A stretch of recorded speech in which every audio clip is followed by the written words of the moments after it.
be conscious of time, but take the full hour and a half here and dive into this. So everyone here's familiar face. So a few things, guys, with Northshore REIA. So our main sponsors, I have the cards over here. Obviously, a lot of you guys know Bob, real estate specific, tax. Tax, we does CPA and accounting. I actually just came from his office before here. And actually, some of his staff is here as well. When can you say that your accountant and your tax advisor staff is attending these types of meetings? Hey, come on in. What is your tax code? Right. No. Again, reminds me of why I fired many of them. So with that being said, we've got Florida Lien Law and Title. Their information's over here. We've got the property management, so Pelican Realty's property management. And then lastly, my cards over here. Most of you guys have my information.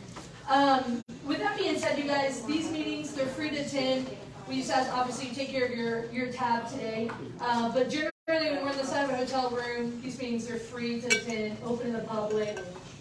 I can tell you some faces I haven't seen in a long time on numerous of these meetings have started coming back. Why? Because I think we're all starting to realize that the market is changing. We don't know why. We don't know exactly what it's going to look like. We know why, but we don't know how fully and all of it, what it's going to fully get to. So, maybe not some time. Can I get another drink, please? Yes. Thank you. Was that sweet? So, with that being said, I think these meetings are going to become more imperative in the coming months. Because at the end of the day, for example, what do I look at? So, for those of you don't know, I started in 2014, right? Started really buying really more in 2017, 2018. But when I got in the industry in 2014, what's been happening? In 2020, I met him in 2019. One of my mentors, some of you guys have heard Mr. Leon Johnson out of Mississippi come and share. He's Mr. Leon's mentor. And in 2019, Mr. Leon said, Courtney, you need to get around this guy. He's like, hey, I'm going to go see him in Atlanta in 2 weeks. And I mean, I was already looking to ticket. So, and so when I met him in 2019, that was, so my mentor Pete's been investing since 1965. So one of the commitments that I've been doing is I've been spending about a week with him very frequently, either every month or every other month. I was just in Atlanta with him last month for a few days, not a full week. But every time I'm going, first of all, he's considered the godfather of creative finance. Like, he's very much a very creative real estate investor. I don't think he's ever bought a deal just for cash. Like type of guy. Here's the thing, though. I want to get around him because I'm saying, hey, Pete, this is my first changing market. What should I be doing? I'm getting around someone who's been through, the 70s, the 80s, the 90s, early and late, the 2000s, right? Because I understand I don't know what I don't know. Hey, come on in. But a huge part of that too, though, is I feel responsibility. I feel responsibility for my future. So in a changing market, and this is me just kind of saying, hey, in the beginning, we're always going to kind of talk about the state of the market and things we know and we learn. Here's the thing: is in a changing market, of people. So we don't know what the future holds, right? But if a correction comes of some sort, many people have either made a lot of money or lost a lot of money. Anyone who's in the game, it's literally a 50-50, right? They either made a lot or they lost a lot. Now, some of them just went through and they just survived, right? By the skin of their teeth, many of them. And so, here's the thing is, I know I'm not getting out of the game. So I'm doing everything I can to do better than just survive, and to also hedge against losing, okay? Now, at the same time, I'm also building in ways that I can build my wealth during this time. But I'm not doing it at the expense of everything. So I feel a bit of a responsibility to myself, my family, my future, right? I feel a responsibility to learn how to handle this changing market for my tenants, My private money lenders, you guys know the majority of my deals are everyday individual people who back them or sellers. So there's, you know what I mean? Like there is, I feel responsibility to you guys, right? And like with my tenants, right? I have an agreement with them to provide good, safe housing.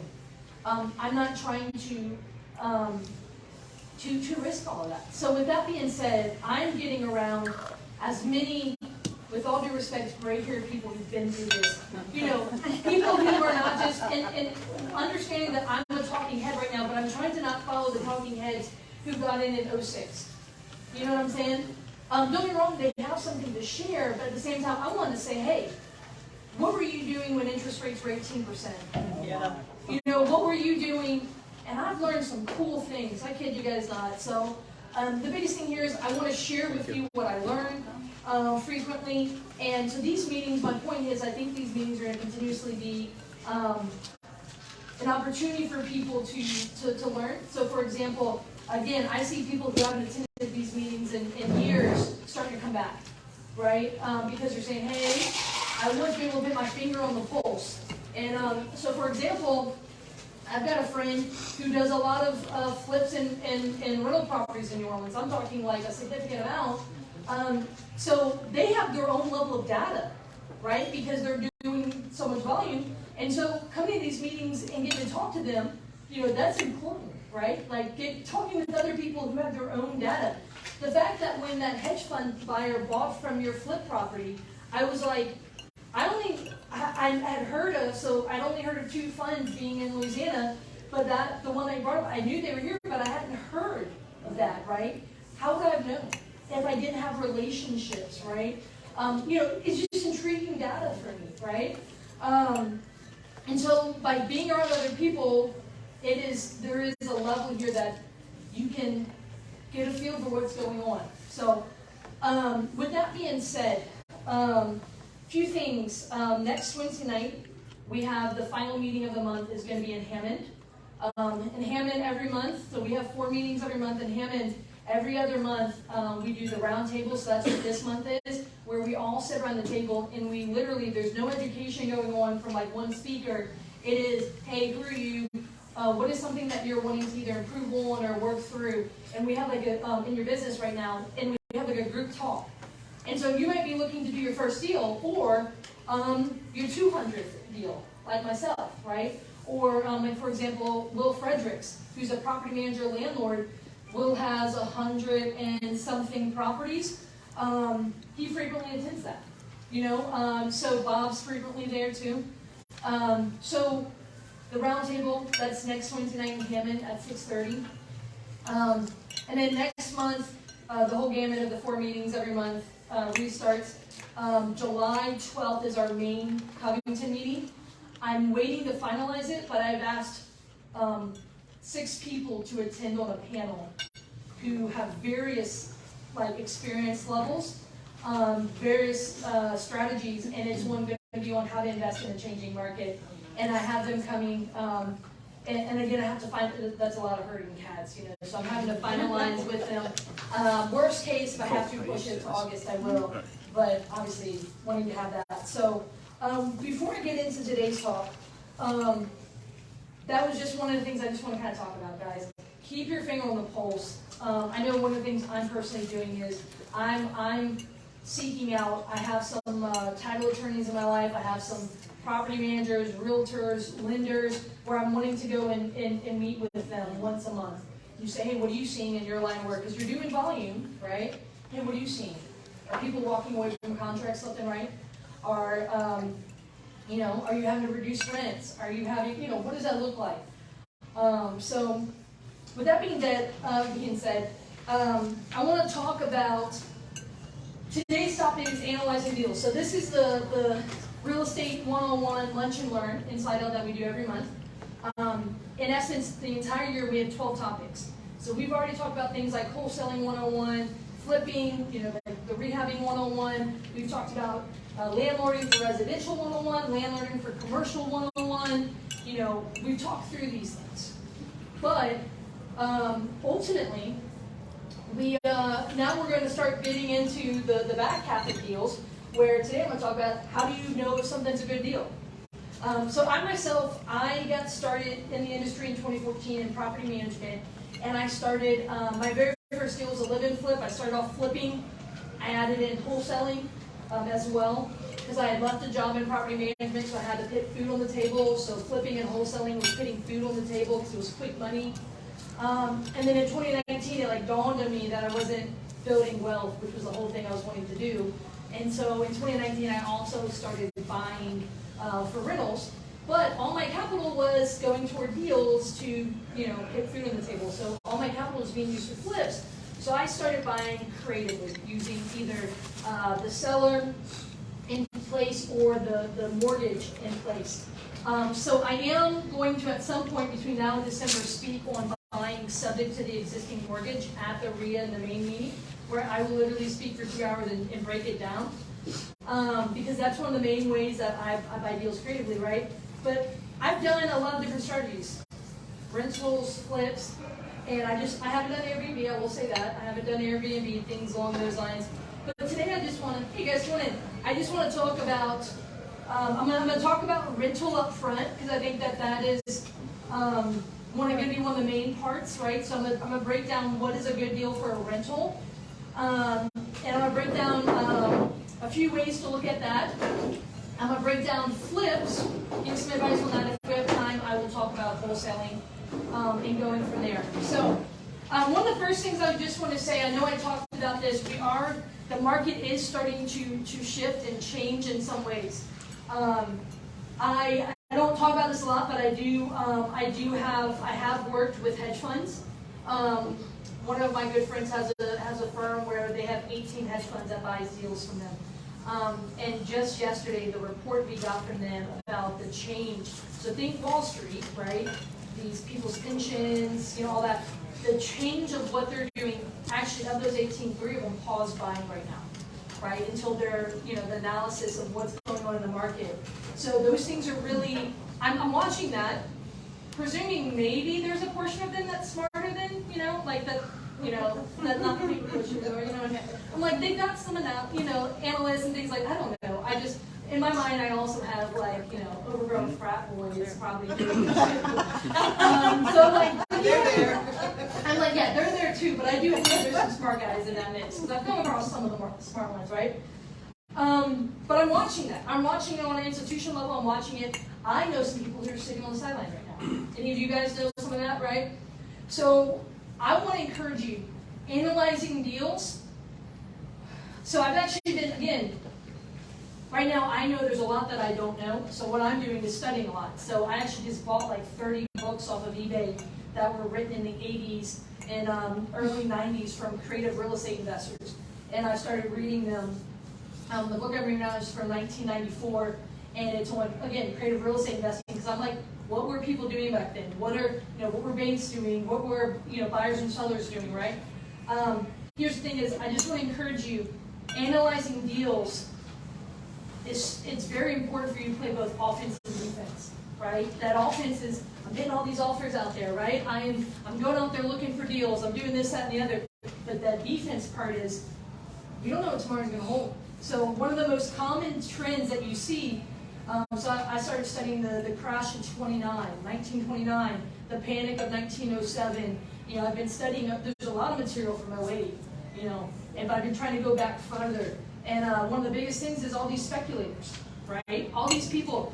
So when people are betting their money on Bitcoin and stocks instead of paying rent, because they're like, oh, it's going to triple overnight, right? Or, you know, I call it HGTV syndrome. You get people out there. I remember last year when the foreclosure started back up in Covington, there was one property I had been working on in Beauchene that we were trying to do a short sale, but the bank wasn't cooperating. So this was one of the first auctions back post-COVID. We go walk this house, major foundation repairs. We knew we could not buy it for a penny over $100,000. At the auction, a guy bought it for $212, and I went and I was like, I hit Paul. I was like, we gotta go talk and, you know, see what he knew that we didn't. And the guy lived down the street, had no idea, and it looked like he was gonna lose his lunch. And I just said, here's my card. Give me a call in a few months, if need be. You know. I mean, that's speculation. So what I want to, really encourage you is to not feed into that speculation. Oh, this might go up, or this. No. Deal in hard facts, okay? And we know the term lagniappe down here, right? That's a little extra. It's the cherry on top. Let things like, for example, the appreciation, the value of it going up, or maybe rents going up be cherry on the top. But deal with the hard facts. And then there's a quote here is, sellers like to look at the future, but buyers like to look at the past. So I want to encourage you to be kind of, yes, that's true, but also be careful and kind of flip it too, right? Because then sellers be like, oh, my house is, right now, they probably sellers, their head stuff 2 months ago, 2 weeks ago, 3 weeks ago, right? So with that being said, I want to encourage you to be very cognizant of what tomorrow looks like. And I know, let me say this, the biggest thing that I'm concerned about is 3 things right now. It is, so apartments, and you guys know I'm on mobile home parks, since I've never syndicated, but I actually started looking into it because I've got apartment complexes and mobile home parks that are on, my radar, and I'm like, I usually just use private money, but what if I were to, bring on, 20 people with 50,000 versus, you know what I'm saying? So I started looking at my concern. I see some people in that side of the world right now hurting. I've been listening to probably more syndication podcasts right now of people who are backing away from deals. Listened to one yesterday with Kim McElroy out of the bigger, the Rich Dad Poor Dad community. He said he was under contract for a $100 million deal, and then when the rate changed, he could only offer 80. Wow. Because literally the change of the debt. But here's the thing is, when the seller said, okay, we would take 80, he had to put up money non-refundable, like, $1 million non-refundable, to move forward at that 80. He said they walked away and didn't do it because they said the feds were looking at changing the rates in July. Again, right? And so that long term, one of the big things apartment syndicators do is they buy, go in, renovate, get rents up, get the things, and then they refinance, right? Well, so what's another method that's very similar to that? The BRRRR method, right? So you're buying today with the hope of, 1 to 6 months you refi. Well, what if you can't predict what that, there's nowhere, my significant other is trying to buy a normal house right now. They can't even lock in a rate without a property right now for more than 30 days. Now, that's not everyone, but still, that's what I'm seeing at home, right? So, we don't know. Will we see 7% interest rates for, the consumer? What about for investors? No, you're okay. So, syndication, the BRRRR. Another one is renovating major value add. I bought 30-something properties last year, 31 properties in Gulfport last year, and every single one of them needed work, right? We have not had the easiest time. If I didn't underwrite that deal right, we're literally starting the bulk of the work right now. We just got renovation and what? like major rehabs, Okay. so value add. So this does kind of come back to like the multifamily or like no matter what. So it's the idea of we bought it at such a great deal, we've got to renovate it, and the idea is to start getting it rented out. Well, when you can't get anyone to show up or stay, or the labor cost is going through the roof. I remember because we had some issues with squatters because a portion of the properties were vacant, we had to get plywood up. Remember how expensive that shot up? And I was like, can we do metal? And I was like, can we do tin over the windows? I'm like sitting there, I'm like, is there any like very hard like Tyvek? Will that keep it out of the window? And then the son of a guns were doing, they were pushing in the AC units and climbing up through the AC. I was like, oh my god, I kid you not. Yeah, so I was like, okay, Christian Anthony, get out of here. Like, anyway, so the point here is just be careful. All right, so ultimately you make your money when you buy. You guys heard that before, right? Because here's the reality is, how many guys, most of us from around here, knew someone who bought during Katrina at a very high rate? Right? I mean, maybe some of us, right? Yeah, I did. So, Right after Katrina, prices skyrocketed. I forget that this is there. So I just sold a condo, and one of the neighbors was like, "Hey, you want to buy it?" And he was asking some crazy price, and because he had bought it very high after Katrina, and because of the recent appreciation, he was finally somewhat close to that number, right? So, but here's the thing: you make your money when you buy. So he's in his mind, could he have sold it at a loss? Sure. Yeah, but in his mind, he was like, no, because I paid X, Y, Z, right? Come on, man, find a seat. Anywhere, you're more than welcome to come. Hey there. Hey, y'all, come on in. No worries. So a huge part to this is when you make your money when you buy, a huge part to that is I believe that two skill sets are really going to pay off during this time. Okay? So the first one of that is, it is the skill set of, finding deals and deal structuring, right? So for example, think of that being able to find off-market deals or being able to structure a deal. And I'm going to give you guys some live examples later here in a second. So deal structuring / deal finding. Because I think a lot of times they play hand in hand, but it's the idea of acquisitions, right? That skill set of acquisitions, being able to find a deal, but also being able to structure it.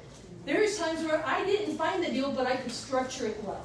Or there's times where, I found the deal. Very rarely is the deal a lay down deal.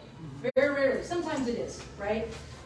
So I think that's one major thing here. So the big question here is, how are you finding your deals, right? A big part of it being a good deal is, where are you getting them from? I buy from 3 sources. I buy from realtors, so that can either be on market through MLS or what's called a pocket listing, where it's maybe they don't put a sign out, put on MLS, but the realtor knows about it. And I have a few of those going on right now. The second one is wholesalers. I know Nick passed out some wholesale deals you guys have out here. Wholesale deals, these meetings you can often meet wholesalers in the room. Any wholesalers in the room? Justin, Cole, raise your hand. Does some wholesaling. You got Nick. You guys wholesale? That's okay, but hey, you might have a deal, right? Soon. So I'm on a contract to buy a deal from wholesale right now. And then the third one is direct to seller. So that's literally me talking to the person that owns the property or people who own the property, okay? So I use all 3. I need to consistently be finding deals, so I'm using all 3. But obviously, again, finding deals and deal structuring matter to you having a good deal too. The second skill set is management, because you can find a good deal, but for example, if that rehab takes you double the time and double the budget, does it then become a less of a good deal? Yes. Right? Does it become a bad deal at that point? Or if you have, for example, I was talking about my mobile home park, we bought it and we were struggling to get, labor and supplies and getting squatters out. Where at one point I was like, you get a trespassing charge, you get this charge, I was just like taking people to court, and I was like, they're not getting it, But I was fighting through that. But if I didn't build into my budget a delayed period of time because I knew the labor shortages, it was a new market for me, all these things, I think some people would have gone, belly up if they didn't have that built in, that longer holding period. So, with that being said, those 2 skill sets I think are going to be what I'm focusing on is my acquisitions, my management. Because whatever you have, if you can just get through whatever correction may happen, how do you do that? With management. So that's managing your tenants, getting good tenants into your properties. That's also managing your money, putting money aside, not bleeding it dry. With living off the cash flow, maybe letting that cash flow build up into your accounts, right? I do my best to not live off my rentals, where I live off my flips and the wholesale deals and other active income, because what I want, one of my mentors who never know my name, but his name is Jack Miller, because he's deceased now. I just watched a video from him from 2008. Again, I'm trying to learn from specific periods of time. And he said the greatest threat to your rental property is your monthly note. True. Because here's the thing, is if you have a bad tenant but you own it free and clear, can you maybe skirt for a little while? Sure. Things like that, right? So now I use leverage, right? So but it's one of those things that just has me thinking. I have a free and clear property that I'll tell you guys about in a little bit, but I'm like, can I hedge against some of my bets by maybe keeping that one as an option? You know, let's just say everything goes down the drain, I still can float that one, right? Now again, I'm not going on the crusade to have to free and clear everything. All right, guys, let's talk about the benefits house. Have you guys ever seen this before? I know you two have. You two have. Anyone ever seen this? This is called the benefits house. You're welcome for my beautiful artwork. So my mentor, the guy who's going out to Tampa every month or so to go see, his name's Pete Fortunato. This is his. He created, again, it's called the benefits house. So this is supposed to be a house. See the door and the chimney. But basically, here's all the ways that you can benefit from a deal. If you guys are following me on Instagram, I posted about this yesterday. So you've got profits. So profits, think of profits as capital gains. When you sell, the money you make, right? Growth, think of that as appreciation. The house grows in value, right? Income, think of this as cash flow, okay? Management. And use. So use, think of like, right now I'm in a live-in flip, right? So I'm getting use out of the property. So these are all the benefits of a piece of real estate. You've got tax benefits. Think of that as depreciation, or, hey, this live-in flip, I'm living in it. If I sell it after living in it for 2 years, right, the profits, a certain amount of those profits can be tax-free, right? Amortization, that's the pay down of the loan. And then security, this is, first of all, it's how many of you guys are happy to have some diversification in real estate versus maybe the stock market and Bitcoin right now, right? Yeah. The securities markets right now, it's like, okay, so it's a security, but think about this, it's a hard asset. It can go on your, balance sheet. Here's the thing is you can also leverage it, right? So these are all the benefits of what you can get out of a property. When I'm structuring deals, one of the biggest lessons Pete has taught me, and even in printing this out for my new home office, is what benefits does maybe the seller want? What benefits do I want? Maybe if someone's wanting to lend money to me, an individual, hey, what are they looking for? Are they looking for income like interest?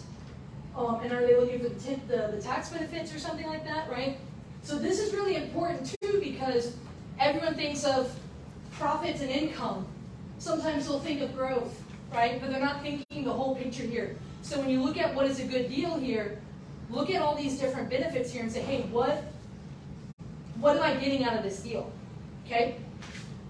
All right, let's start. So I think this is a really important view of real estate here. Because, again, when you can look at this, and for example, say during a changing market, if all of a sudden you don't have growth, can you look at the bigger picture and say, hey, okay, maybe my house is not appreciating, or maybe it has lost some of that growth.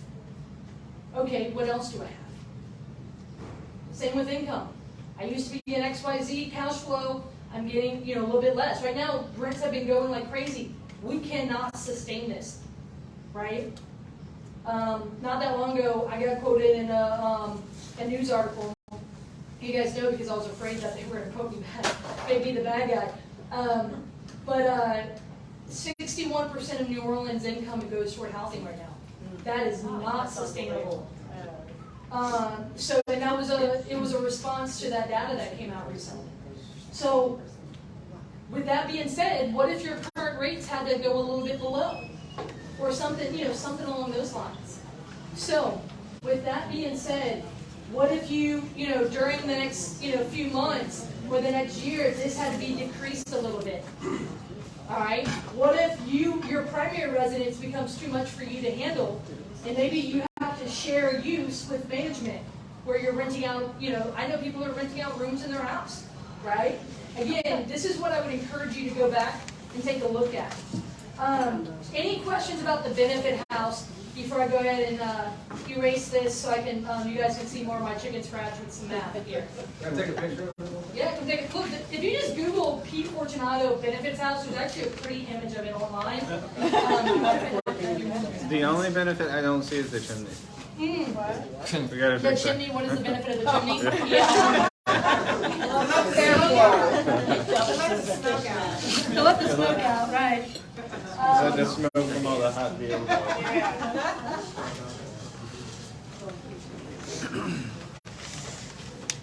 But yeah, if you Google it, there's actually an image on the internet that you can easily get, which is what, better than my drawing, I can actually get it as, you know, the print on the bit of my office.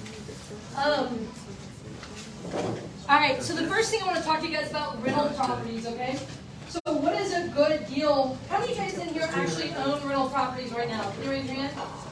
Okay, thank you. Who's here looking to start owning rental properties in the near future? Okay, there you go. So I made this switch in 2019 to where the majority of my deals are buy and hold deals. And these rentals, buy and hold, is a very common term. So I want to talk with you guys about cash on cash. Your cash on cash return. I want to give you two formulas. So this is where we're going to go into the math part. I was not a good student math-wise. It was not my best subject. Here is the biggest thing. I carry two different calculators on my phone now, and one in my book bag, a financial calculator. Guys, when you marry the math with the money, my view on the numbers changed, because I'm like, hey, if I can get this right, my checkbook starts changing. My net worth starts changing, okay? So if you struggle with the number part, keep that in mind. All right, speaking of, I'm not going to address it much today, but if you don't know what's called the financial calculator, you've got it on your phone. Can I show it? Because my phone's right there. So it's the 10B2I. So it's the number 10, the lowercase b, 2 I's, and it looks like this. So you come here and see what it looks like. It's a financial calculator. It costs, what, $5-6 on the marketplace? There you go. There's a really good book called Invest in Debt by Jimmy Napier. If you go to Gary Johnston with a T, that was the first book I was introduced to how to do that. When I make offers, I use that calculator to figure out, you know, what my return is, and especially because about 60% of my deals are funded by everyday individuals, either their retirement account, their savings account, you know, just their checking account, whatever. This is how I figure out my owner finance notes and things like that. There's also a really good class, Gary Johnston with the T. I just got back last month from Atlanta with it. Bob was there with me. It's called Financial Freedom Principles. I've attended it multiple times for my significant other for the first time last month. That class is 3 days, and it is fantastic on general financial freedom principles, and I don't recommend courses ever, really. And I will continue to take it probably either on it's every year on Memorial Day weekend in Atlanta. And so I will probably take it easily 5 more times. But you actually learn how to do the calculator in that class. But not in like it's all about math class. It's like, again, let's talk about how do you get financial freedom. So with that being said now, I'm getting away from that because a financial calculator is next level. But let's just go cash on cash return. A lot of people have heard of that. The idea here is you take the money that you're putting into the deal, and then again, we're talking about rentals here. So it is money into the deal, divide by 12 times the gross rents. So the annual rent, right? So if it makes $1,000, it's $12,000 a year, right? Okay. The reason why this matters is, okay, so whenever you're analyzing a deal, again, this is a rental, the idea is your cash on cash return is how fast will you get the money you have into this deal back? Okay, it's the idea of that. In commercial, we call it a cap rate, a capitalization rate. How soon will you get your capital back? Okay, So I have a deal that I did last year. Last November I did it. This was one of the most frequent times, like the recent times I use my own money. I usually don't use my own money. So then it's an infinite return because, you know, it's not my money. It was 3 houses in downtown Covington in the West 30s. You guys familiar with that? One of those houses had a bullet hole in the side of it, okay? Yeah. They're like, hey, we're going to do something. No, just say that right there. We put some putty over that. Tired landlord situation. 2 of the 3 houses were busted up. Had 2 bad tenants. They're all occupied. 2 of the bad houses had 2 bad tenants in them. Like, I'm talking like, cursed me out day 1. Didn't talk about a leak for over a year. So I literally, there's a photo existing of me looking in the living room with my head under the subfloor, you know, because there's a big old hole in the living room. So originally, the owner was like, hey, $215. For 3 houses, I had already bought in that neighborhood before. They were like, hey, maybe we take $200 if you pay cash, pay the closing costs, close in a few weeks. I'm like, okay, go to the appointment. Landlord alerts from the first time, those 2 bad houses. Thought they were in perfect condition. I watched the color drain out of his face because he had pride of like doing the work himself. So we eventually, and he had said one statement, which again, I do a lot of creative finance. He had stated, he said, I can't believe she treated me like this. I even financed that house to her, but she stopped making the payment, so we took it back. So as soon as I heard that, I said, he was willing. He just did it to the person who didn't care about keeping her promise, right? And I said, so eventually I told him, I said, hey, if I am the type of person who values my promises, would you honor the same deal and finance the house as me?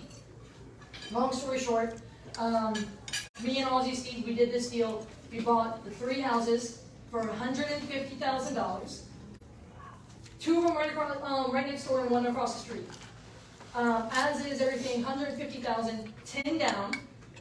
Okay, 10,000 down. So this is not a no money out of pocket, but it's low.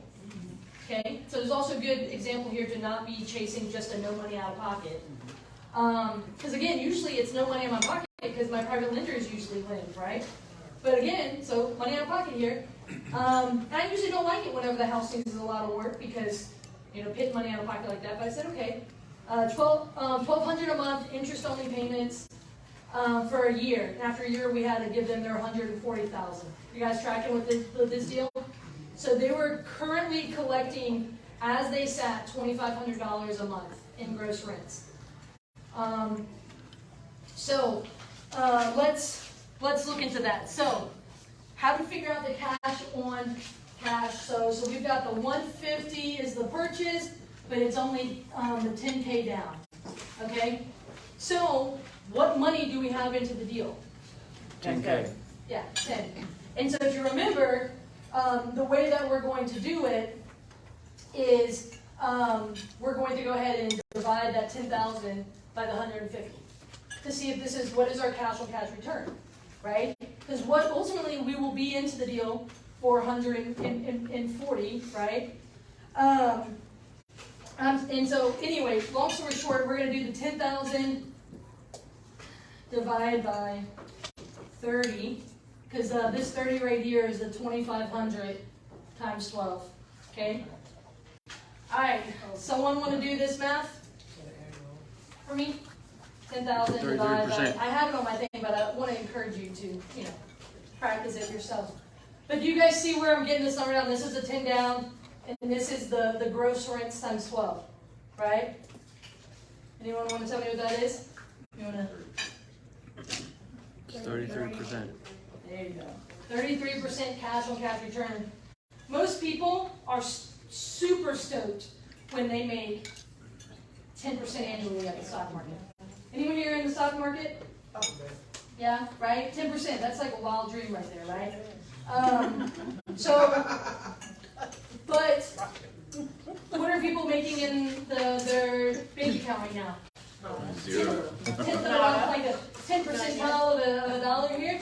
All right, so this is a high cash on cash return, right? And so this is something, but you see what skill set that I have here, right? It was acquisition, it was deal structuring and deal finding that allowed this. Courtney, can I ask you a quick question? How much were they getting? You said you $2,500 a month for 3 houses is And what it you was guys. low rents. Eventually, the market rent was like $3,300. So they would, if they would have rented it out, they would have got $3,300, but they decided to sell it on financing for $2,500 a month. No.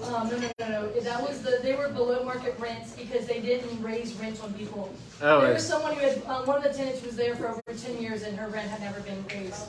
So, but I mean, like with all 3, they were getting like just $3,300 for all. No. They were only getting $2,500 between the 3. Oh, they were getting when we bought it. 25. Okay, when y'all bought it on financing, how much was y'all's payments to them? Like, $1,200 a month, and then we have $500 that went towards accident insurance, so $1,700 a month. cool. And then the $2,500, and I'm gonna break that down here in a second when we talk about the cash flow equation. Okay. All right, so let's talk about this.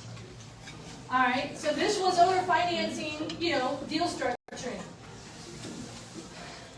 So I've got another. Okay, so let's go ahead and do this. Let's just say I went and got a loan for $150,000. Okay, and let's just say it was going to cost me $50,000 to fix the 2 houses. Okay, you guys tracking with that? So let's just $200,000. So that's the $150K purchase, and then there's $50,000 in renovations. Let's just say I use my own cash. Okay, so again, let's go with the same $30,000, but let's just say I'm $200,000 divide by 30. Can someone do that math for me? Because again, this is where the financing methods really impacted. So you're using all cash. Cole, can you do this math for me? 200,000 divided by 30. Because I'm all in for the deal for 200,000. How long is it going to take me to get all that money back? 66.2. Double rate of return. 6.66. 0.066. 6.6. Yes. Or did I do it wrong? Yeah, I would say it's probably It should be double. 0.06. Yeah. And so I didn't run this math, but I was sharing an equation here. And so, so one of the big parts here is that what you want to look at is your different equations. Sink's not having that. didn't put the zeros on the 200,000.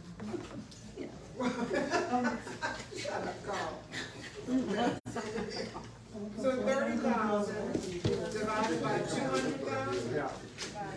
Okay, so a big part to this is, so it's going to take you a lot longer when you have all that capital out, right? So this is when you're paying just cash. And so when you're paying just cash, it's going to take you a lot longer. I only have a little bit of money out, right? So it's going to not take me very long to get the money back, right? So another common one. So I have a deal down. I have another deal on here. This is the one I actually ran the math beforehand. So so that I could show you guys. Let me show you this deal. So this is a deal that I have under contract right now. It's a townhouse, and now I'm financing it a different way, but I want to show you guys. The numbers because for those of you who, if you're, the financing matters, right? So.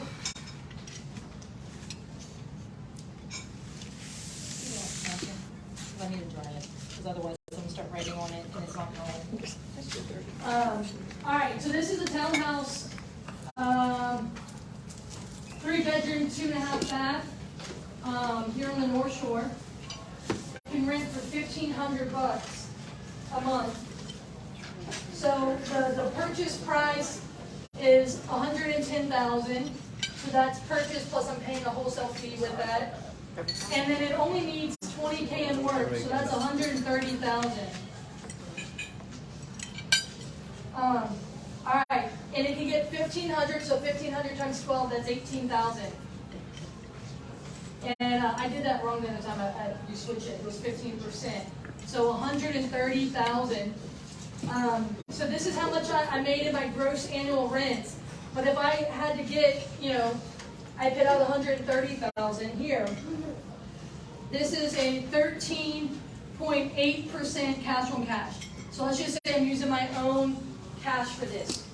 Okay? So I'm making just over 10%, 13.8%, right? Okay, let's say I go to the bank.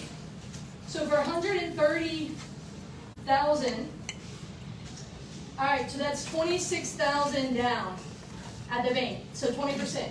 Any of you guys doing 20% down loans with the bank, right? So 20% down. All right, so I'm putting down, instead of it being this, I'm doing 18,000 in gross rent. Divided by 26,000 is the money that I have out. Forgive me. That is the opposite way. Here, so this now changes it to a 69.2% cash on cash. Because how quick am I going to get? See how slow I'm going to get at 18,000 a year to get that 130? But at 26, only having 26 out, it's not going to take me very long to be made whole. So this is here using leverage. This is only cash. So do you see how things kind of change here? Everyone thinks, oh, the only way something is a good deal is just getting it super cheap. Well, 5 main benefits of real estate. It's the income, so the cash flow, depreciation, the tax benefits. E is equity, so the everything from the tenant paying down the loan to the value of it going, well, that's next. So the A is appreciation, and the last one's leverage. Leverage, there's something to be said about leveraging, which I've used leverage a lot to build my portfolios. Because you see how your returns get so much better now? So the 26,000 was the 20% down? Yep. So this is 20% down. Okay. That's the money out of your pocket. And that's the money out of your pocket. That's the 130K, right? So if you were to say, hey, give me a, I don't know, what is that, a construction loan that's, to have your money out of there, and then you say, okay. Now, so this is cash on cash return. Again, rentals, it is, and this is backwards, it is the annual rent, so 12 times, so if it's $1,000, it's 12,000 a month, 12,000 a year, so, and then money into the deal. So this is how you do cash on cash return. If you're just, like when you're looking at deals, you need to know how the money works, right? Because if not, then you don't have anything that you can predict. If I say, hey, why are you doing this deal? And you're like, oh, because, I can make it pretty, right? Like, okay, no, we need to know. Go back to the benefits house and say, hey, what does that look like? So now I want to break down to you guys cash flow. All right, so if I'm getting $1,000 a month, so this is what I call my gross rent. Okay? So, that gross rent, so I actually took this, and I kind of rounded the numbers to make it a little bit easy here, but I took this from one of the actual properties, of those 3, actually. So, minus, it was 400, because you remember it was 1,200 a month with 3 houses. So let's just say this is the principal interest, it was interest only, but let's just say that. And then 200 went towards the property taxes and insurance. I can tell you right now, this is a big thing that's killing deals right now, insurance-wise. All right. Tell me what my number is right here. 400. Easy math, y'all. 600. So you got 600 right here, so 1,000 minus 600, 400, right? So a lot of people say, hey, you making $400 on this house. Why? It's not management. It's not paying for itself, right? It's not paying for the other things that come involved. So the way that your children's children will remember your name is if you treat these houses like a business, because otherwise, if they don't stay on their own 2 feet, someone's going to sell them as soon as you're dead, right? But if these places can stand on their own 2 feet, they have more likelihood of extending your legacy. Because it's a business. That, hey, look, you're not having to pour all your money into them yourself. You're not, you see what I'm saying? Right? How many people inherit rental properties from mom, but then they hate it because they didn't have to put all this money into them? Right? But would it be different if they inherited from mom and it was like, you know, I didn't have to do anything but get profit from them because they're taking care of themselves, right? This is what we talk about when it being a business. So this is what I call my gross cash flow. Because at the end of the day, gross, okay, this is what generally we have, but obviously it's not the end of the story. So as a business, what are some additional things that we need to account for? Someone just recently said it. Oh, yeah, I think so. Starts with the P. Property management. Property management. If you manage your own properties, this is where you pay yourself. Or if you're like, I don't need to pay for myself, say, you know what, build it into the equation, because if you don't build it in today, if you can't manage tomorrow, you're then coming out of pocket. So either pay for yourself today, if you're managing, and have the option to put someone in your place, or just pay for someone day one. Does that make sense, y'all? Too many people I see them don't run this number in the figure because they have that short-sighted view of, oh, well, I'll manage it today. My time is worth more than nothing right now. You know what I mean? So pay yourself. The other part to that is build in that future ability to hire someone, or just look. Some of my portfolio, I hired someone day one on it. I'm ambitiously lazy. I don't want to have to, you know, track all that down. All right, so That's the title of your book. that's everyone loves what I do. Someone told me I needed to call it lazily ambitious or something like that, or something like that. All right. So property management, industry-wide, 10%. So when we say 10%, it needs to be of the gross rent, the gross, you know, that gross rent coming in, okay? So the next thing, what's something else that we need to allot for? Maintenance. All right, so here's my view on maintenance, and this is my formula that I use for cash flow. It's going to depend on a few things. Did you just fully renovate it up front, right? If so, that's going to be different, but there's many times I've bought houses where they had a tenant in them, and, I mean, they had future work coming, right? Or, you know, I can't go in there and, you know, replace the HVAC, you know, while they're in there. It's not as easy. Or something like that. Or knowing, hey, it's toward the end of the life of the roof. I've got a few properties like that when I bought them, right? So, depending on the property, I change this percentage number. Because what I'm doing here is percentages on the gross rent. If this is an old house, that number needs to be high. If you're buying it with an inherent tenant in it, and you're going to know you're going to need to do work when they move out, you need to put that money aside when you buy it, especially, and then every month you put money aside. But here's the thing, this number should never be zero, okay? And with the cost of things going up, I'd rather be conservative than not. So let's just say I'm going to put 15%, and this is capital expenditures. So this is going to be, so the way that I do this is capital expenditures. These are going to be for the roofs, the HVACs, you know, the bigger items. Okay, so again, it's of this, so that's 150. What is another thing I need to prepare for? Vacancy. So utilities, those things would matter, like an HOA. If you're paying HOA, if you're paying utilities, or if you're paying to cut the grass, like it's a duplex and you pay, or if there is, like I said, HOA or a termite contract. Like if there's some note, you need to deduct. So like for example, if the termite contract is $200 a year, you need to be dividing that by 12 and, you know, deducting that out of it, you know, any known expenses. The townhouse is going to have a $50 a month HOA fee. But they cut the grass, they do some things, and so, but that has to be factored in. So any known expenses, you factor them in.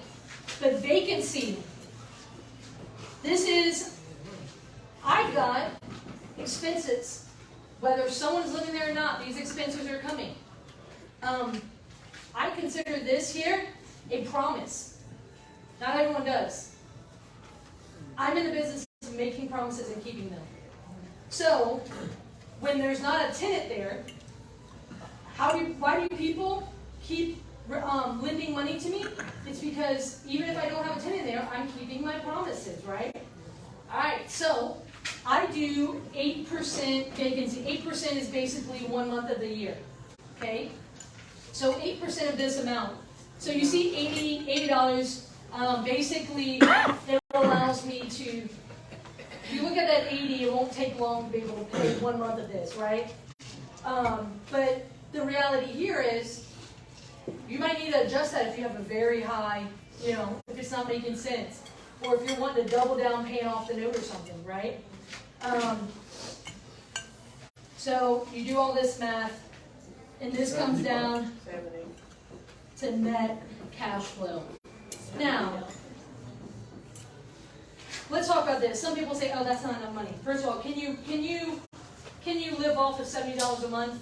Just no. So that's where it becomes. I don't take money from my rentals. I don't, because the reality is, I need them to feed the capital expenditure and vacancy reserves right now. I'm in my early 30s. I don't plan to live off my rentals for another 10 years, 8 to 10 years. So for now, the capital expenditures and the vacancies, I want them to get fat, right? So the profits are going into them from all of my properties. The reality here is most people eat this, and eat this, and it's not, they have nothing to show for it. So be careful what you're doing with your benefits, the income, that you're getting from these properties.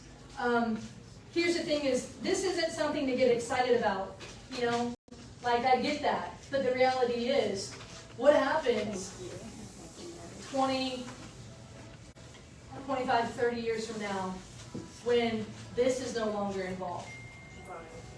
Do you see what I'm talking about, the long-term game here? Or maybe you sell one of your other properties and use the proceeds from that. Part of my game has been, I'll tell you guys. So I've got about 40 properties right now that are a mixture between single families, mobile home parks, various things like that. And not all of them do I own by myself. Some of them I own with other people. My goal is to have 25 legacy properties, single family homes myself. So I've been selling some of, and the idea here, these are nice houses in nice neighborhoods. I'm talking if you live here, these are Lake Village and Cross Gates houses, Littlewood houses, like nice neighborhood, not like, Alton. I'm sorry to say that. But you know what I mean? I'm trading out of the houses with the bullet holes inside of them, and I'm trading up some good houses in good neighborhoods, right? Good families. Minimum $1,500 in rent. So I've actually changed my goals here. And so I'm getting very strategic on those 25. Because with those 25, I can live very comfortably. Thinking long term, right? But the what I call the land app is the partnerships. The mobile home parks and such that I own with partners, or even single family homes that I own with partners. At some point, those partnerships should not be forever. So for example, if we sell the mobile home park in 10 years, my profit from that, what do you think I'm going to do with it? Reinvest. I am going to either pay down some of these properties or buy another nice house, right? And so the reality here is, yes, think long term, but also know that your deal structuring skill sets over time can also help you shorten some of that.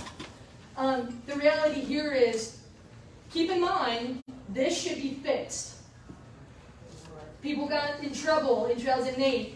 It was not a good deal when this started turning into, after 2 years, the interest rate changed. Right? The balloon. Those in balloons.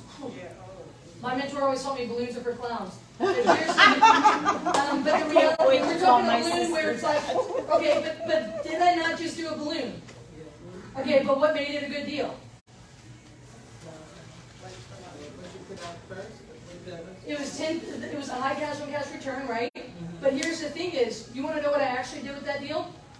So those 3 houses was $150,000, $10,000 down. I'm ambitiously lazy, so remember, 2 of those houses were in bad condition. I evicted the tenant that cursed us out every time I walked to the property because she just did not want the change. So she stopped paying.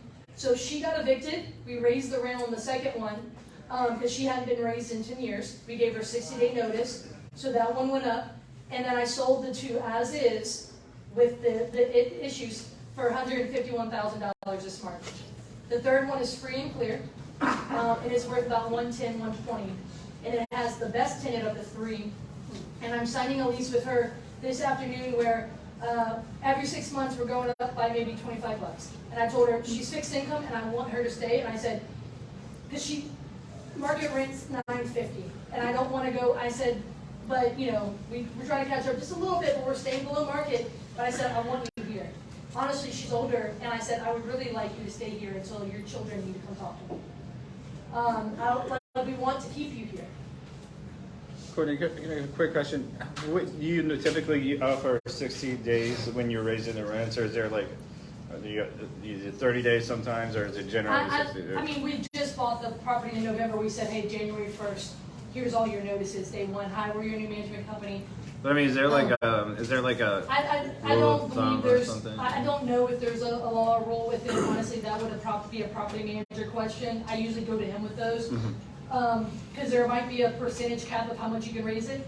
I literally was on the phone with a friend, a high school friend who's in Miami, who last month her rent got raised up to $800 more than what she was paying in 1 month in Miami. Now Miami's leading the country in like a 40% rent increase. And so she's like, I'm considering a new place to live. I'm like, you bet. Like,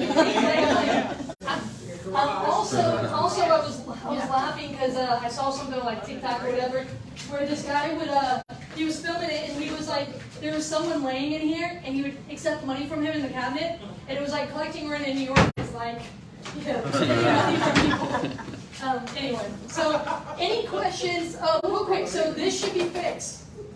This right now is killing us.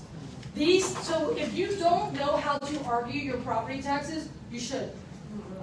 Last year, I think I argued, in 2020, because 2020 was our big, every 4 years, I believe, in St. Tammany, it's basically where they go back and they do a reassessment. I argued almost every single one of my properties, and I won most of them. Wow, what's your argument? I showed them bill of sale, like, the what I bought them for. Things like that. So, like, how can it go up if I bought it at, how are you raising it? Oh, and then one of them I learned that because one of them was gutted, and they said, they raised it. I said, I am the worst house in the neighborhood. Why is mine going up? I learned there's a gutted rate, a tax rate that's like 50% off if the house is gutted in for a long time. Wow. And I was like, sign me up. Insurance. I can tell you right now, buckle up, we're in for a long, bad time for like a few years. If you do not know about the insurance situation in Louisiana, Mississippi, Florida, please talk to, Kylette Bodycall, she's with us. She's come and spoke here a few months ago about it. Guys, I literally said, Kylette, I love you, but please go quote every single one of my properties. And one of them is under contract to sell right now because it was like, it killed the deal. What's your last name? Fighting Comp. So if you go to CourtneyTinK.com, the preferred, so she spoke a few months back here. That's huge. Look, so property management, again, if you manage yourself, you get, this would be $100 more in profit, right? Like, this is something that if it continues to go up like crazy, or if it needs major, if it needs a ton of work, you need to make sure in here, and if it sits vacant longer, right? Yeah. You see how these are some things we can kind of like control here? But any questions about this before I move on? So for rentals, we talked about cash on cash return. Whatever money you put out, whether it's a down payment to a seller or a down payment, to the bank, or if you put out all cash, your slowest return on your money is going to be if you pay 100% cash, right? Because it's just a slow trickle. But if you're only having to put out a little bit of cash, and then you have a promise on the other end of that down payment, right? The monthly note, that's a promise, those monthly payments, then it's not money coming out of your pocket up front, it's money coming out of your pocket every month, but who else is putting into that? The tenant, right? All right, no questions about this? All right. I have one, Courtney. Go ahead. If I mean, it would depend on your type of rental, right? How your vacancy rate, because I know that some, a property that's gonna need work is gonna be vacant longer than. So, one. absolutely. What do you change it up based on what type of property it is? Well, if you're planning to have to go do a major renovation when the tenant moves out, you need a buffer. Yeah, okay. Those are things that, whenever you're planning for the renovation, you're buying it, and maybe there's a tenant in there, you need a plan, okay, what are going to be, so this is your good segue into flips. So I'm going to bring this into the flip talk here. Because I wanted to focus on rentals, because I can tell you right now, flips are already starting to do this, right? Where it's just not as feasible to do them. Can I get an amen?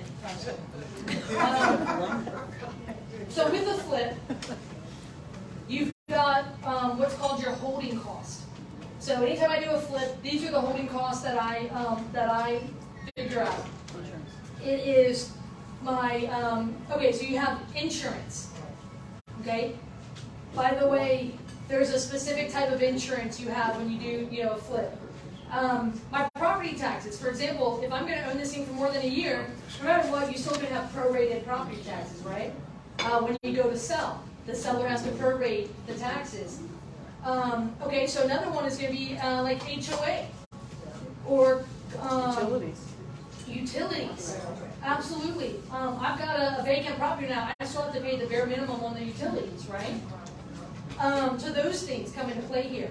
The other thing is the cost of my money. If you're not just doing cash, I mean, there's interest, right?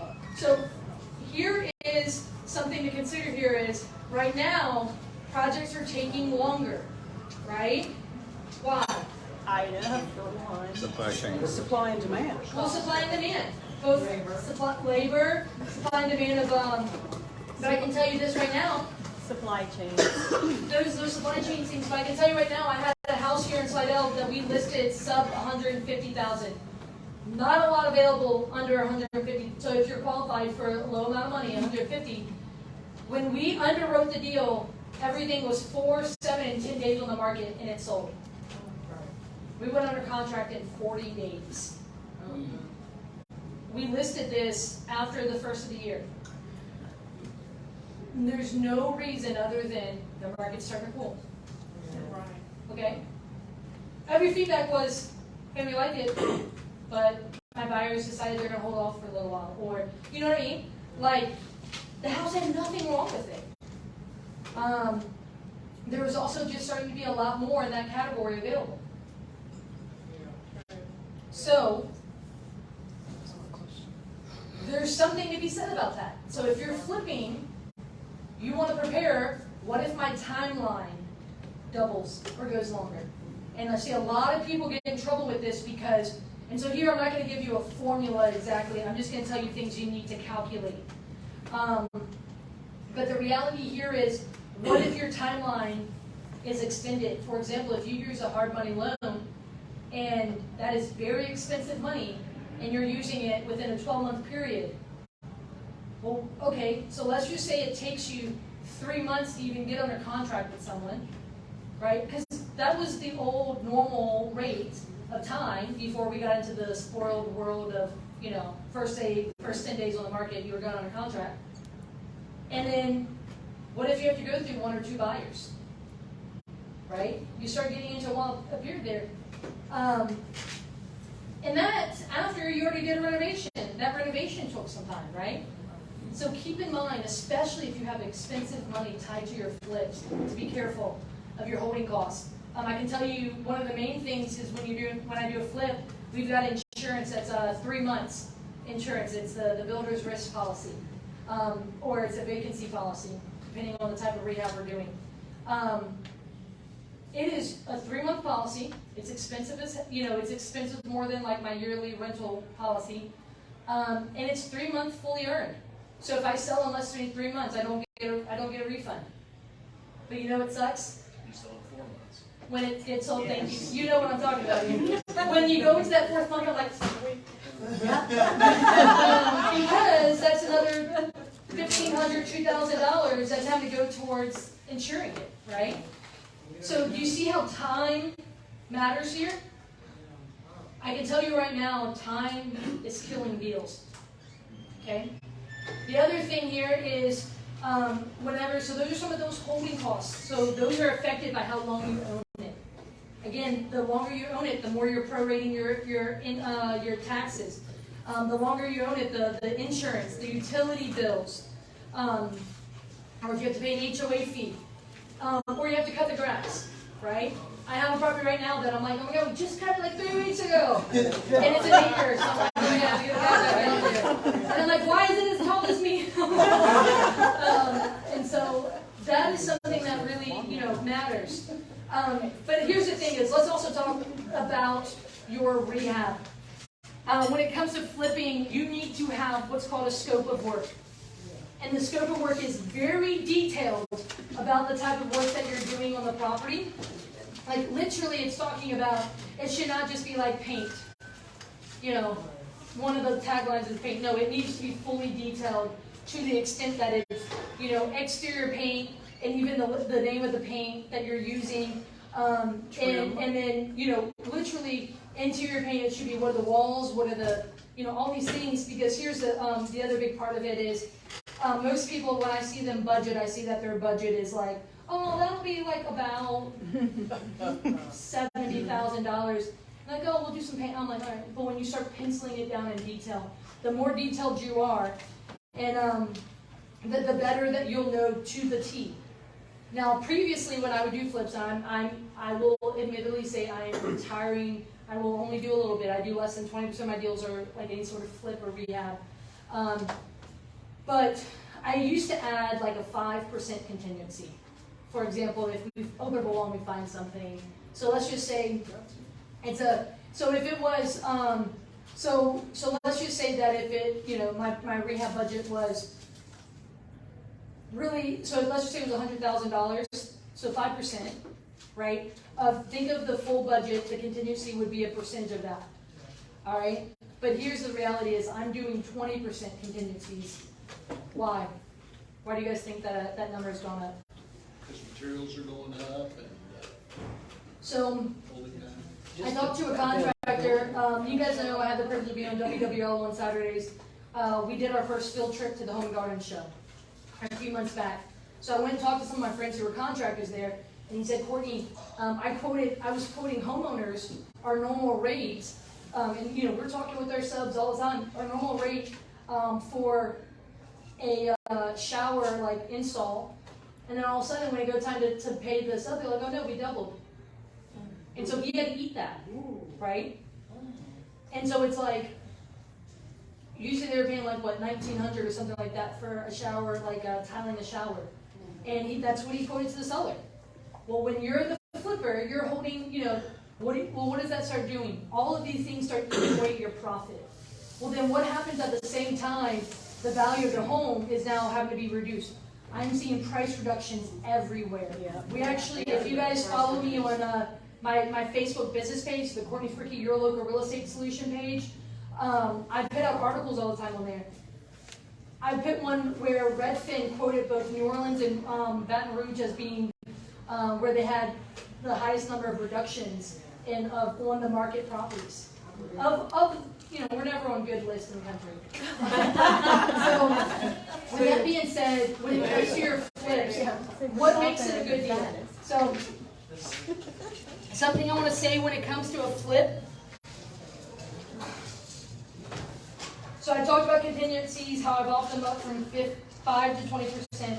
Let me tell you speed. Something that makes a good deal is speed. So if you guys have heard of something called wholetailing, since 2019, 2020, I've started moving away from rehabs to what's called a wholesale. I find a great deal, off market, things like that. Then what I do is I'm just pitting it on the market, either as is and selling it to other people as is, or I'm making it clean and lendable, not exactly pretty. Okay? Most of that is, I can't tell you how many times I've made a house pretty and then day one they're like, oh, I'm going to change the floor, the appliances, and the paint. I'm like, do you know what you're just doing all that? Ow! So a big part to this is that when I say clean and lendable is the idea of someone, like a homeowner, can get a loan and move into it. So sometimes that might be fixing, you know, something with the roof, the HVAC, the stairs, something that's gonna flag it. Honestly, I always go talk to the agent and say, hey, what do I need to fix to make this lendable? I just make it clean, I get the crap out of it. There's been times I've just gone and removed the crap out of it and cleaned it up, had someone professionally go and clean it, cut the grass, and then, you know, maybe fix a few things here and there. So instead of $100,000, my budget's 10, you know, something like that, and then I price it accordingly. I price it like grandma's house is priced in the neighborhood, not the, what I call, you know, the HGTV level houses, right? Because if I can still make $20,000 selling that, but I can do it in less than 3 months, but if it takes me 6 months or 8 months, and I only make 20, you see what I'm saying? That speed matters.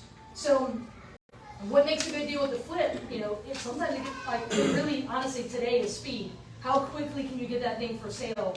And part of that, instead of you doing all these finishing touches, is it getting out there to where it's just available today before interest rates keep rising and people can't afford that level of house, you know, after a while. You need to build in your buying and selling cost. So your closing costs, when you sell it with an agent, you know, like what is that going to be on the back end? Do you have to pay toward people's closing costs on the back end? You know, like with the buyer, are you at a price point that they generally don't have the money for their closing costs, right? Those are concessions that you might have to make. A lot of times when you sell with a home warranty. It's like $500, $600, $800, right? Let me also say this, and this is my last thing about a flip, is the bigger guts, the bigger rehabs, the luxury properties, the larger houses, when you're trading more money, you know, let's just say the purchase is $300 and the renovation is $200, you should have a bigger return. If it's going to take longer, if it's more money being moved, otherwise, be very careful because look, those holding costs, those are the ones that, like, those values can come down quicker, you know. So those are when it comes to a flip, those are the things as far as making a good deal. You need to look at what can I conservatively sell it for. Let me be, you know, conservative. Let me look on the low end. What can I sell it for? Even if you're fixing it up, full HGTV on the low end. Let me prepare for that. But then also with your renovation budgets, don't just say, oh, well, I can get away with doing this. Say on the max end, what's it going to cost me, and figure out your numbers accordingly. And any questions about that with flips? Because then I'm going to go into the last one with just one last thing, because this can all, sometimes this helps flippers, but it's going to be the wholesale formula. I do have a question. So we have a property that was bought for $36,000. Okay. But first we're gonna hold it, but then but the houses in the area are going for like, initially it was $150, but now recently they're going for like $125, $130. So what would you recommend us first? Like, should you just say, hey, put it back on the market? Because I am an agent, so I can just put it on the market as is. What do you think it could sell for as is? It's bad. Okay, so keep in mind, one of the best things you can do is have multiple strategies with a property before you buy it. Yeah. So one of the things here is, your agent, it's not hurting you to get on the market. But I would encourage you to look at it. Right now, your numbers are very, very, very tight.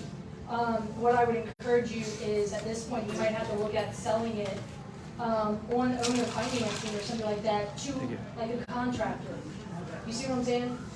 Because at this point, I mean, you put on the market and see what the feedback is, but at that level where it's tight, because it might, I don't know the property, it might take $100,000 to fix it up. You know what I mean? And so at that point, they're upside down. But if you finance it and you can live in it, you know, and they don't have to get the money somewhere else, I would look at that. Or that's the long-term approach, or put on the market, listen to what offers you get. Worst case, if you have to take a loss today, how soon can that get you back in the game? You see what I'm saying? Which, don't get me wrong, my second ever property, I had to make that decision. Okay, thank you. I had to make that decision because I was like, I could keep this for a very long time, but all my money's tied up in this, or I took a small haircut on it where I took a small loss and I was able to get back in the game within a few months. You see what I'm saying? But then I learned my lesson too. Having better strategies up front before I buy, going into it. But here's the thing is, you took action, right? And look, you have options here because you being able to list it yourself, you're going to get some of your profits and your commission back. Does that make sense? And look, if I can help you, look, make sure if you don't have my number already, if I can help you structure it or whatever, just let me know. So this is what's called your max allowable offer. Wholesalers, you guys are familiar with this, but some flippers actually like using this formula too. All right, so let's just say after repair value, this is the fixed up value. So after it's repaired, what is it valued at? What is it worth?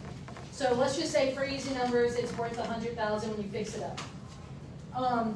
What we're gonna do is you're gonna go ahead and start at 70% of that. So at that point, that puts you at $70,000. That 30% right there should be, for flippers, if we're saying this is for flippers, but just say, hey, that's your discount, that's your equity day one, right? Your profit, your equity, whatever you want to call it. So we're starting off at $70,000. So if there's a perfect house, I'm going to start at offering $70,000. Now this is cash. This is a cash offer. Okay. Let's just say it needs $20,000 in work. Let's just say it's just a cosmetic. It needs a little bit of flooring, some paint, maybe some appliance, something like that. I have one right now in my, that I'm looking at. So this is where we're at 50,000. Okay. So a lot of people say, hey, my max allowable offer, if I'm only say, for example here, if you're flipping, you do this, well, this 30% needs to be able to hold your holding costs, your profit, and the buying and selling costs. You may say, that's not enough for me. So then you need a long-handed, so don't do this shorthand, right? But, so right here, you need to figure out, now if you're looking to wholesale it, and let's just say you're looking to make $10,000 on a wholesale fee,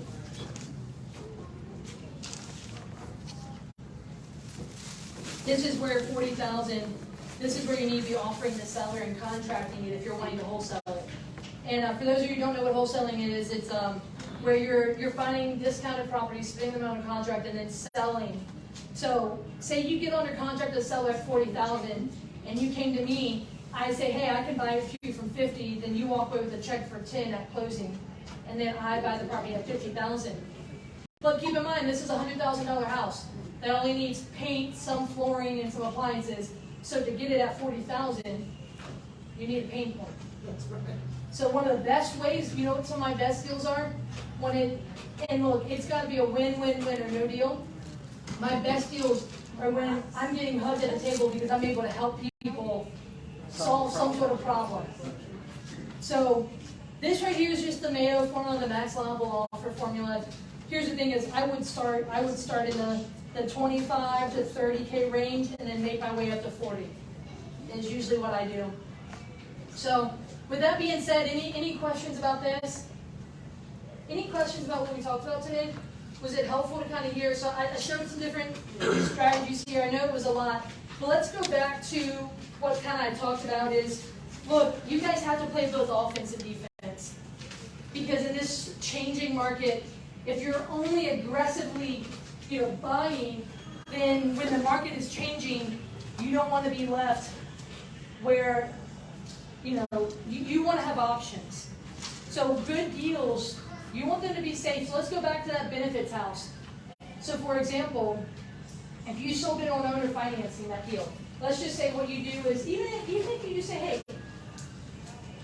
even if you had to, you could take your $35,000, put $5,000 down, and give me a monthly payment of $500 for the next 30. That's just off the top of my head, not figured out, penciled out numbers. Okay, but here's the thing is you're like, okay, well, I'll make my money over the long term. I can make my money with interest, and I can get my money in pieces over time. But you might be pulling the market and sell it, right? But this is just saying, hey, what other benefits are you getting? So you're getting appreciation. Well, if you're selling on owner financing, could you get the depreciation of it, the tax benefits, to where some of your real estate or your earned income from a job can be offset maybe by some depreciation on that property. There's a benefit to that. Do you get, you're getting income and interest, what does that look like? So going back to that benefits house, time and time again, has helped me look at a deal from 30,000 feet and say, hey, what are all the ways I can benefit from these deals? Yes, the numbers matter. But at the end of the day, there's more to it than just the numbers. Does that make sense? Yes. So whenever you're buying presumably a distressed property from an owner and you're trying to get owner financing, what is your pitch to entice them if they're distressed and they're just wanting out? So Like, how do I get that financing? how do you get that financing?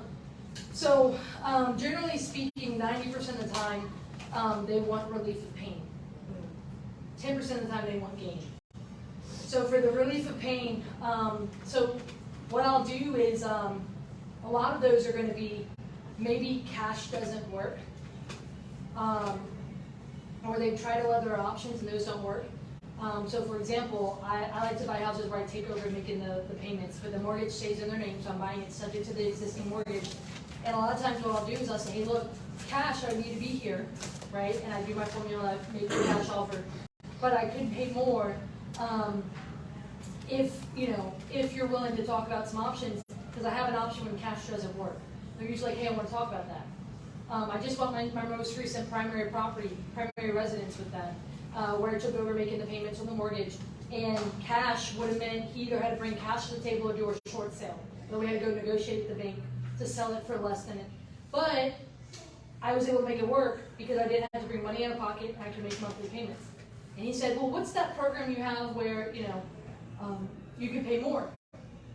And I said, it depends on the existing finances, but I can take over making those payments for you, stays in, but if you want, we can talk more. Usually I go do it over a meal. So they had that house, they had the seller, I had never met his wife, and she was always at work when I met with him. Said, I'd love to meet your wife then, because if we're gonna do this, the closing table's not gonna be the last time we probably talk. And so what we usually do, we went and had Mexican off of Highway 59 in Mandeville, and I talked through it, and I just said, look, the mortgage is gonna stay in your name, so you either structure it 1-2 ways, where the deed comes to mine, or we do a bond for deed, and I say, look, your credit and your name is still gonna be with that mortgage. I will, we usually do online payment, like a system where they can go check and make sure I'm making those payments. But what I do is I say, look, I will take over making the payments for you. And at the end of the day, a lot of times they'll ask me, well, how soon will this program be over? I said, well, how long is there left on the mortgage? And so the one I just took over was 27 years left on the mortgage. Okay? Right? I'm not looking to make promises, but here's the thing is, people stay up at night when they have to juggle multiple mortgage payments. They don't stay up at night at the thought of making some profit. Maybe one night they get excited thinking they're gonna make money. So understand this, relief from pain is far greater than the potential for profit, and it has motivated people to do things I thought I would never accept. But again, it has to be a win-win-win.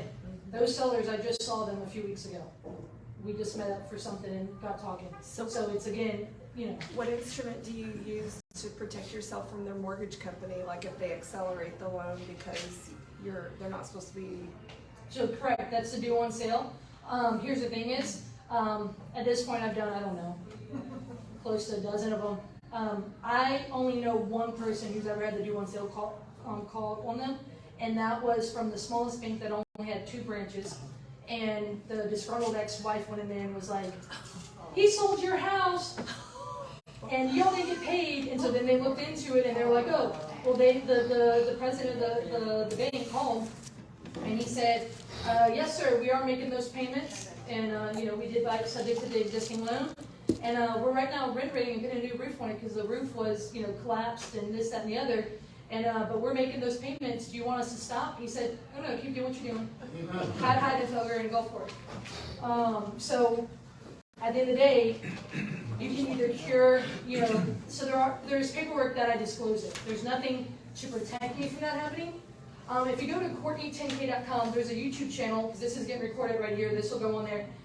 There's been 3 talks on subject 2, which is this method, and it goes through all that, and I'll be doing one more before the year is up. Because those two, Justin Allen came and spoke on it out of Gulfport, who's done a lot of his investing, has been subject to, and then my mentor, who's now deceased, Mr. Robert Reed, who's the first person who ever taught me about subject to, he spoke before he passed away.